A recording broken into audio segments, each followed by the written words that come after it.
So now we have Avogadro's number. Avogadro's number का ना बहुत एक उसके सराउंड में बहुत अलग अलग अलग अलग थ्योरीज हैं. और अगर बात की जाए किसी मोल कंसेप्ट के बारे में, तो मोल कंसेप्ट को लेकर भी बहुत ज़्यादा ही प्रॉब्लम्स हैं. किसी को रियलिटी में मोल कंसेप्ट समझना बहुत मुश्किल हो जाता है. इससे बेटर ऑप्शन है कि हम लोग पहले एवोगाड्रोस नंबर अच्छे से स्टडी कर लेते हैं and then we'll move on to the mole concept जैसे हमारे पास वो टॉपिक आता है. तो एवोगाड्रोस नंबर क्या है? जब बहुत सारे सब्सटेंसेस को मेजर करने के लिए हमारे पास कोई यूनिट नहीं था. फॉर एग्जाम्पल, अगर हम लोग कभी भी पिकोमीटर के बारे में बात करते हैं, ठीक है, आपके दिमाग में जैसे मैं पिको वर्ड यूज करती हूँ, आपके दिमाग में एक वैल्यू आती है दैट इज 10⁻⁻12. बराबर. अगर मैं एंगस्ट्रॉम की बात करती हूँ, एंगस्ट्रॉम यूनिट के बारे में बात करती हूँ, तो आपके दिमाग में आता है 10⁻10. सो वैसे ही अगर केमिस्ट्री में जब हमारे पास यूनिट ही, हमारे पास कोई प्रॉपर नंबर नहीं था, जैसे वाटर बॉटल है हमारे पास, ठीक है, वाटर बॉटल में अगर कोई रैंडमली पूछ ले कि उसके अंदर कितने मॉलिक्यूल्स प्रेजेंट हैं, कितने एटम्स प्रेजेंट है, कितने मोल्स प्रेजेंट है, तो किसी के पास कोई प्रॉपर आंसर नहीं था. सो उसके लिए एक यूनिवर्सल कांस्टेंट की रिक्वायरमेंट थी. एक यूनिवर्सल कांस्टेंट जो हर चीज को इंटर कन्वर्टेबल बनाए. इंटर कन्वर्टेबल बनाना मतलब अगर मॉलिक्यूल्स को मोल्स में कन्वर्ट करना है आपको, अगर किसी सब्सटेंस को दिया, कोई सब्सटेंस आपको दिया हुआ है, उसके अंदर कितने पार्टिकल्स प्रेजेंट है, कितने आयंस प्रेजेंट है, वो निकालने के लिए एक कांस्टेंट की बहुत ज्यादा रिक्वायरमेंट थी and that constant was given by Avogadro. So Avogadro's number जो होता है that is nothing but the amount present in 12 grams of carbon 12 isotope. ठीक है, carbon 12 grams of carbon 12 isotope के अंदर जितने भी आयंस प्रेजेंट, या फिर मैं कह सकती हूँ जितने भी मॉलिक्यूल्स प्रेजेंट होंगे, that is equivalent to Avogadro's number, जिसको आप लोग कैपिटल एन और ये ए से डिनोट करते हैं. एन कैपिटल होगा, ए भी कैपिटल ही होगा बट छोटा होगा ना. इसकी वैल्यू कितनी आती है? 6.023 इंटू 10⁻23. सो आपको अगर मॉलिक्यूल से मोल्स में, मोल्स से एटम्स में, एटम्स से आयंस में अगर कन्वर्जन करना है, इंटर कन्वर्जन करने हैं, so this is a very very good unit to use actually.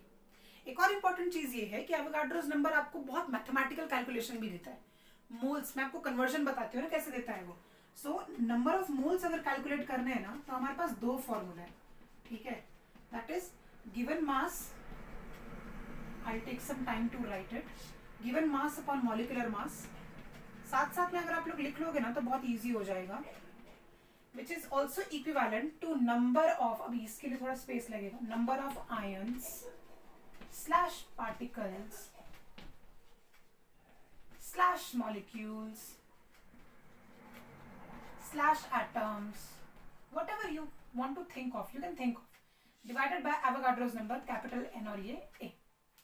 So Avogadro's number ना, अगर आपके पास गिवन मास और मॉलिक्यूलर मास है, या फिर अगर आपके पास नंबर ऑफ मोल्स है कि उस पर्टिकुलर सब्सटेंस में कितने मोल्स प्रेजेंट है, तो आप उसके आयंस भी निकाल सकते हैं, पार्टिकल्स भी निकाल सकते हैं, मॉलिक्यूल्स भी निकाल सकते हैं, एटम्स भी निकाल सकते हैं. And that is all because आपके पास एक कांस्टेंट है which is called as Avogadro's number. So ये जो इंटर कन्वर्टेबल रिलेशनशिप जो एस्टैब्लिश किया है केमिस्ट्री में, from atoms to ions to molecules to moles to given mass upon molecular mass निकालने का कंसेप्ट, वो सारा का सारा एवोगाड्रोस नंबर की वजह से बहुत इजी हो गया है. सो ये कुछ नहीं, एक कांस्टेंट है जो हर चीज को इंटर कन्वर्टेबल कर रहा है. जैसे आपके पास मीटर होता है, आप हर चीज को मीटर में कन्वर्ट करने की कोशिश करते हैं. वो कैसे कन्वर्ट होता है? पिकोमीटर को मीटर में कन्वर्ट करने का सिंपल 10⁻12. तो आप ये जो कॉन्स्टेंट यूज कर रहे हैं, ये भी इंटर कन्वर्जन के लिए यूज कर रहे हैं ना. वैसे ही केमिस्ट्री में एटम साइंस मॉलिक्यूल्स के लिए जो इंटर कन्वर्जन का जो हमारे पास स्टैंडर्ड वैल्यू है, that is Avogadro's number 6.023 into 10⁻23. अब एक चीज यहाँ पर क्लियर कर देती हूँ, कुछ कुछ बुक्स में आपको 6.022 भी लिखा मिलेगा. अब बच्चे इसी में कंफ्यूज हो जाते हैं कि 6.023 यूज करना है, 6.022 यूज करना है. ये बहुत माइन्यूट, इसमें एरर बहुत माइन्यूट आता है. आप अगर 6.023, मैं अगर सपोज मैं 6.023 यूज कर रही हूँ और आप अगर 6.022 यूज कर रहे हैं, तो हम दोनों के जो आंसर्स होंगे, आपके और मेरे जो आंसर्स होंगे, उसमें हार्डली 0.001 का एरर है, जो कि इतना मैटर भी नहीं करता. इतना एरर नहीं आएगा, ट्रस्ट मी ऑन दिस.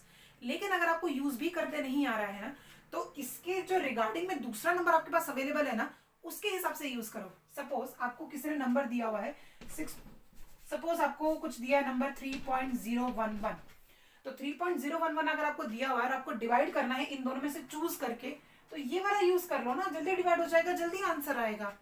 अगर नंबर चेंज हो जाए इसके मल्टीपल में, 6 दे दिया सपोज किसी ने, तो ये वाला नंबर यूज करो. सो मल्टीपल के हिसाब से आप यूज कर सकते हो. You don't have to think a lot in this. बहुत ज्यादा टाइम वेस्ट नहीं करना ये सारी चीजें सोचकर. वी हैव मोर कैलकुलेशंस और एरर्स के चांसेस तो हर जगह होते हैं यार. सो यहाँ पर 0.001 का एरर इतना मैटर नहीं करता. अगर आप एक्सेप्टेबल एरर के बारे में जब जानेंगे ना, तो एक्सेप्टेबल एरर जो होता है वो 0+- 0.5 तक एक्सेप्टेबल एरर है. कितनी बड़ी वैल्यू बोल दी मैंने, +- 0.5 तक का एरर एक्सेप्टेबल होता है. Very very great amount of error is accepted यार. नाउ अगर आप बात करें और ये कितना एरर देगा, ये प्लस माइनस आपको 0.001 का एरर देगा. इन दोनों की वैल्यू में कितना डिफरेंस है. So don't waste time in thinking this. Just सामने वाला जो आपके पास नंबर दिया हुआ उसके हिसाब से कैलकुलेशन सब कंटिन्यू रखो. ठीक है. सो this is about all the Avogadro's number वाला कॉन्सेप्ट.